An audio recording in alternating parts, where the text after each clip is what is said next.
టాక్స్కి స్వాగతం సుస్వాగతం. నిన్న సుప్రీంకోర్టులో ఒక ఆశ్చర్యకరమైనటువంటి సంఘటన జరిగింది. అంటే ఇంతవరకు భారతదేశ చరిత్రలో సుప్రీంకోర్టులో జరగనటువంటి ఒక సంఘటన జరిగింది. అదేంటంటే పశ్చిమ బెంగాల్ ముఖ్యమంత్రి దీదీ మమతా బెనర్జీ డైరెక్ట్గా సుప్రీంకోర్టుకి అటెండ్ అయ్యారు. ఎందుకంటే స్పెషల్ ఇంటెన్సివ్ రివిజన్ ఏదైతే ఎలక్షన్ కమిషన్ పెట్టిందో దాన్ని వ్యతిరేకిస్తూ గతంలో కోర్టులో కేసు దాఖలు చేయడం జరిగింది. నేను ఆర్గ్యుమెంట్స్కి వచ్చింది. ఆర్గ్యుమెంట్స్కి సాక్షాత్తు ఆ రాష్ట్ర ముఖ్యమంత్రి సుప్రీంకోర్టుకి రావడం జరిగింది. నిజానికి పశ్చిమ బెంగాల్ తరఫున ఒక అడ్వకేట్ నియమించారు. అయినప్పుడు కూడా స్వయంగా వచ్చి సుప్రీంకోర్టు ముందు బెంచ్ ముందు నిల్చొని నాకు ఒక 5 నిమిషాలు మాట్లాడే అవకాశం ఇస్తారా అని అడిగింది. దానికి జస్టిస్ ఏం చెప్పారంటే తప్పకుండా మీరు మాట్లాడుకోవచ్చు అన్నారు. అంటే మన కేసును మనం వాదించుకోవచ్చు, ఎప్పుడైనా సరే ఎవరైనా వాదించుకోవచ్చు.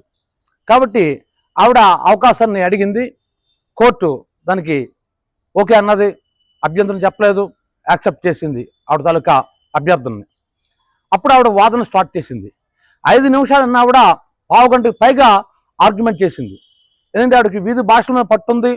అంతేకాకుండా దాదాపుగా 20 సంవత్సరాలుగా అనుకుంటాను నేను ఆవిడ ముఖ్యమంత్రిగా కొనసాగుతుంది. సో ఆవిడకి భావ వ్యక్తీకరణ చాలా బాగా వచ్చు.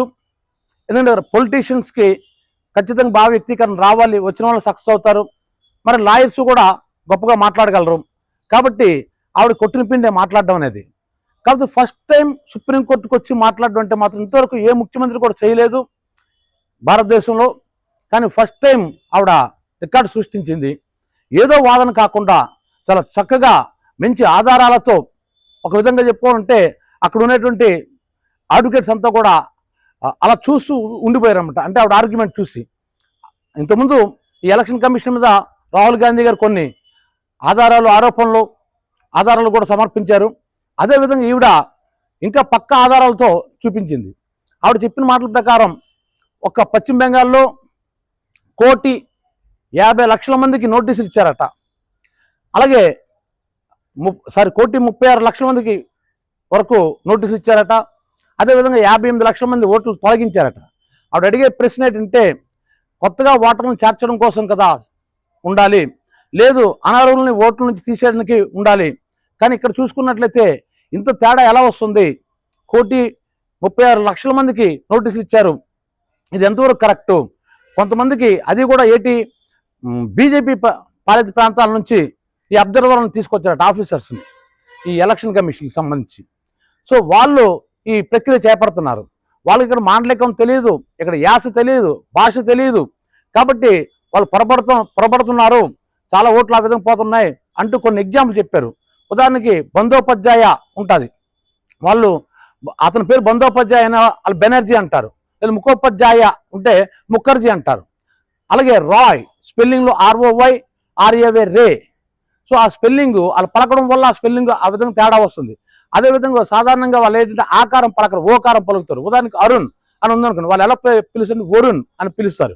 అక్కడ స్పెల్లింగ్ ARUN ఉంటుంది అనమాట. సో ఈ డిఫరెన్స్ వల్ల చాలామంది ఓట్లు పోతున్నాయి.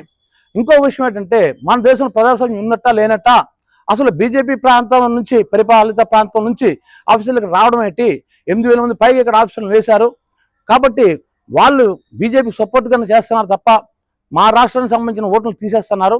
అంతేకాకుండా ఒక అమ్మాయి పెళ్ళి అవుతుంది, పెళ్ళైన తర్వాత అత్తవారింటికి వెళ్తుంది, ఇంటి పేరు మారుతుంది. కాబట్టి ఇంటి పేరు మారింది కాబట్టి నీ ఓటు చెల్లదు అంటున్నారు. లేదా అడ్రస్ మారుతుంది, నీ ఓటు చెల్లదు అంటున్నారు. కొంతమంది అద్దెలకు ఉంటారు, ఇంకొక ఇంటికి వెళ్తారు. సో ఆ విధంగా ఓటు చెల్లదు అంటున్నారు. లేదా వేరే స్టేట్ నుంచి ఇక్కడికి వస్తారు. సో ఆ విధమైనటువంటి మెలికలు పెట్టి చాలామంది ఓట్లు తీసేస్తున్నారు. కానీ దీన్ని కరెక్షన్ చేసుకోవడానికి కేవలం 11 రోజులు టైం ఇచ్చారు. 11 రోజుల్లో ఈ ప్రక్రియ పూర్తి అయిపోద్ది అంటున్నారు. నిజానికి సరికి కనీసం 2 సంవత్సరాలు టైం పట్టాలి. కానీ కేవలం 2 నెలల్లో పూర్తి చేస్తూ అంటున్నారు. ఇదంతా కూడా ఒక కుట్ర ప్రకారం జరుగుతుంది. ఓట్లు తొలగించాలని ప్లాన్ చేస్తున్నారు. అంతేకాకుండా స్థానిక ఎన్నికలకు సంబంధించిన సిబ్బంది మాటలు వాళ్ళు వినటం లేదు, లక్ష్య పెట్టడం లేదు.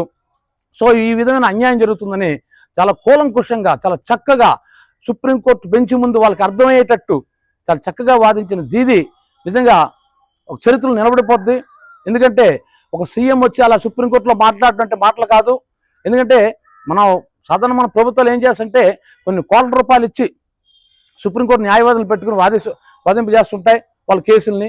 కానీ మొట్టమొదటిసారికి ఈవిడొచ్చి అంత చక్కగా వాదించడం సుప్రీంకోర్టులో, తీర్పు ఏమైనా రావచ్చు కాక, కానీ ఆ వాదించే పద్ధతి మాత్రం చాలా చక్కగా ఉంది. ఇది అందరూ ముఖ్యంగా మహిళలు ఈ విషయంలో మనం అభినందించక తప్పదు. మహిళలు అభినందించాలి, భారత ప్రజలంతా కూడా అభినందించాలి. ఒక మహిళా ముఖ్యమంత్రి వచ్చి సుప్రీంకోర్టులో చక్కగా వాదించి మెప్పించగలిగిందంటే హ్యాట్స్ ఆఫ్ టు దీది.